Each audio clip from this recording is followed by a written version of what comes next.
ഇന്നത്തെ റെസിപ്പി അത്രയും സിമ്പിളാണ്. നമുക്ക് ഒരിക്കൽ ഉണ്ടാക്കിയാൽ പിന്നെ വീണ്ടും വീണ്ടും ഉണ്ടാക്കാൻ തോന്നും. ഇന്ന് നമ്മൾ ഉണ്ടാക്കുന്നത് പൈനാപ്പിൾ പച്ചടിയാണ്. ഒരു പാനിലേക്ക് 200 ഗ്രാം പൈനാപ്പിൾ ചെറുതായി അരിഞ്ഞത് ഇട്ട് കൊടുത്തിട്ട് ഇതിലേക്ക് 1 സ്പൂൺ മഞ്ഞൾപ്പൊടി, ആവശ്യത്തിന് ഉപ്പും കൂടി ചേർത്തിട്ട് 2 കപ്പ് വെള്ളം ചേർത്ത് കൊടുക്കുക. എന്നിട്ട് നമുക്കിത് വേവിച്ചെടുക്കാം.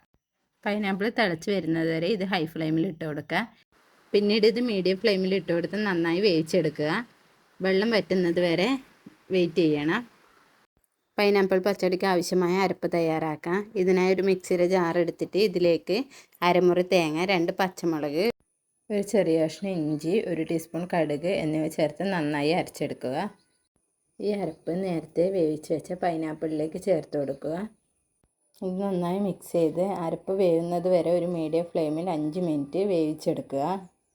പിന്നീട് ഇതിലേക്ക് നല്ല കുറുകിയ തൈര്, പുളിയുള്ളത് 1 കപ്പ് ചേർത്ത് കൊടുക്കുക. എന്നിട്ട് നന്നായി മിക്സ് ചെയ്ത് കൊടുക്കുക.